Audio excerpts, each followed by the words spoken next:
Good morning students, this is Aakash Kumar Rai. तो जैसा कि आप लोग को बोला गया है कि ये जो ग्रुप है वो सोशल साइंस और इंग्लिश के लिए है और कल आप लोगों को नोट्स भेजा गया था रिलेटेड टू द सब्जेक्ट।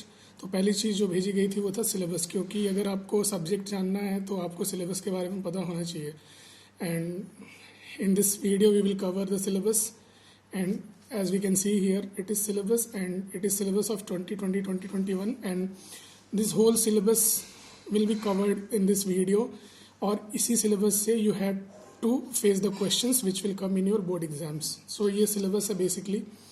तो जैसा कि आपको पता है SST में 4 सब्जेक्ट्स हैं, पॉलिटी, हिस्ट्री, इकोनॉमिक्स और ज्योग्राफी।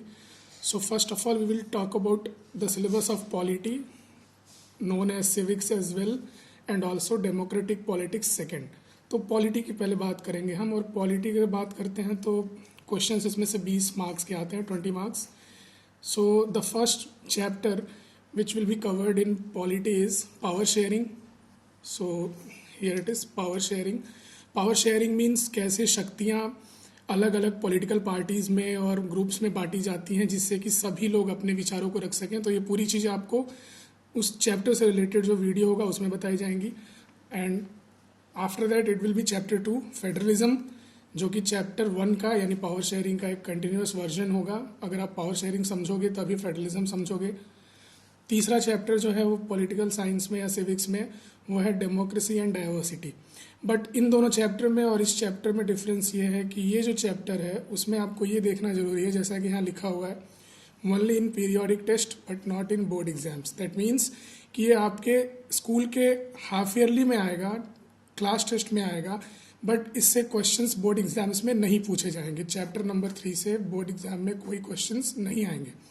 दैट मीन्स आपको बोर्ड एग्जाम के पॉइंट ऑफ व्यू से नहीं पढ़ना है, बट इसका मतलब ये नहीं कि पढ़ना नहीं है, बिकॉज ये जो चैप्टर है वो आपको एक लिंक प्रोवाइड करेगा for other chapters, for example for chapter number 4 and other chapters also. So in order to do that you have to study democracy and diversity as well, but the difference is that no questions will be there from this chapter in your board examination। इस chapter से board exam में कोई भी questions नहीं आएंगे। फिर हम cover करेंगे chapter number 4, that means gender, religion and caste. ये बहुत इंपॉर्टेंट चैप्टर है, ना सिर्फ एकेडमिक्स के लिए but also for your life, जिसके वजह से आप सोसाइटी को और बाकी चीज़ों को अच्छे तरीके से समझ सको। तो चैप्टर 1, 2, 3, 4 फिर आगे बढ़ते हैं हम।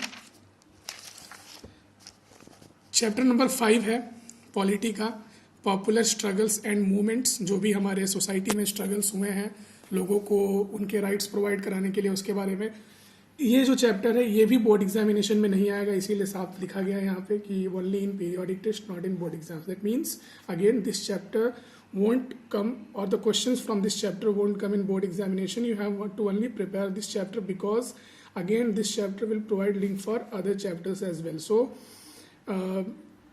talking about board exams, this chapter is not that much important but still this chapter is important. तो आपको ये करना है, बट हाँ एक बार और बता दूं, चैप्टर नंबर 5 से बोर्ड एग्जाम में कोई क्वेश्चन नहीं आएगा, बस आपके स्कूल में आएगा।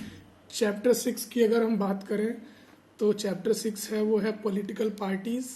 पॉलिटिकल पार्टीज़ दैट मीन्स हमारे जो इंडिया में जितनी भी पॉलिटिकल पार्टीज़ हैं उनके फंक्शंस क्या होते हैं, उसका इम्पोर्टेंस क्या होता है, वो कैसे वर्क करते हैं, उसके बारे में हमको पढ़ना है। Again very important chapter to understand the political system of India as well as the challenges which are faced by all the political parties. So chapter 6 will cover all these things. So now we will come on chapter number 7, outcomes of democracy। Democracy से related जितनी भी बातें हैं वो इस chapter में cover की जाएंगी, जिसको आप लोग को बताया जाएगा। And the last chapter of political science will be challenges to democracy. Again I have already mentioned it clearly in a written manner that this chapter will only be covered in periodic test and this will not come in board examination। तो basically हमने देखा कि total 1, 2, 3, 4, 5, 6, 7, 8 chapters हैं इसमें, जिसमें से chapter number 8, chapter number 5 और chapter number 3 ये तीनों बोर्ड एग्जामिनेशंस में नहीं आएंगे। तो ये है आपका polity. Now we will come to history. Again section B will again cover 20 marks, similar to political science. History is also known as India and the contemporary world.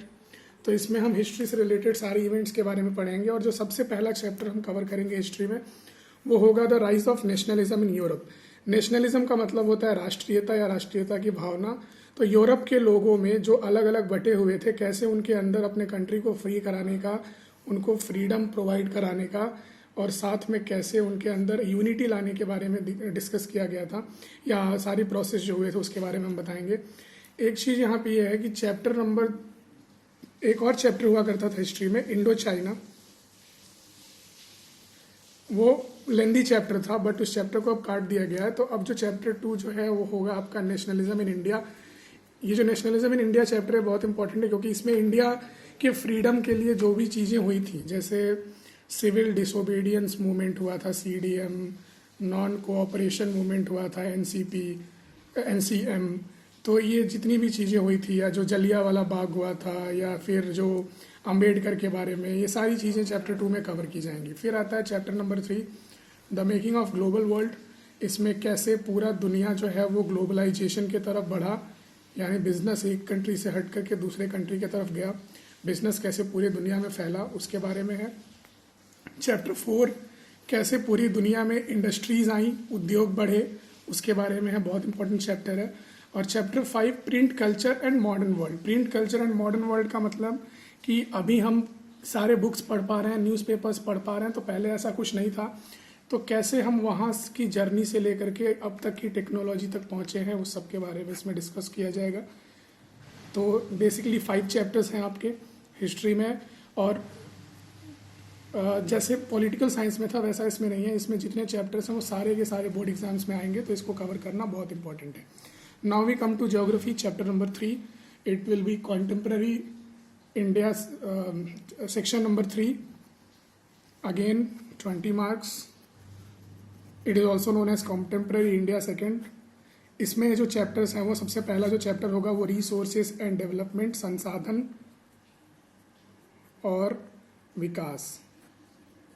तो जितने भी रिसोर्सेज हैं हमारे पास और डेवलपमेंट के लिए क्या क्या फैक्टर्स रिस्पॉन्सिबल हो सकते हैं उसके बारे में हम पढ़ेंगे यहाँ पे। जो सेकंड चैप्टर है, चैप्टर नंबर 2, ये बहुत ही गुड न्यूज़ है, अच्छी, इसीलिए मैंने क्रॉस कर दिया है कि जो CBSE ने जो सिलेबस को मॉडिफाई किया है या फिर उसको कह सकते हैं कि चेंज किया है, उसमें यह है कि फॉरेस्ट एंड वाइल्ड लाइफ अब आपके कोर्स में नहीं है। दैट्स वाई इसको क्रॉस किया गया है, तो इसको नहीं पढ़ना है।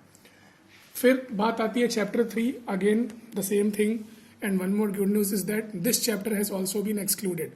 इस चैप्टर को भी हटा दिया गया है, बट दोनों में डिफरेंस ये है कि इसमें से कुछ नहीं आएगा, बट वाटर रिसोर्स में से आपको कुछ पढ़ना नहीं है, बस मैप प्रिपेयर करना है, इसीलिए लिखा गया only map.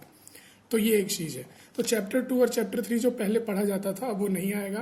That means chapter 4 जो है वो आपको पढ़ना है अब एग्रीकल्चर, उसके बाद chapter 5 mineral energy and resources, minerals and energy resources. फिर चैप्टर 6 इंडस्ट्रीज़ को मैन्युफैक्चर करने के लिए क्या फैक्टर्स होते हैं। Chapter 7 life lines of national economy, यानी राष्ट्र की जो अर्थव्यवस्था है उसको कैसे सुधारने के लिए क्या क्या चीज़ें इम्पोर्टेंट हैं।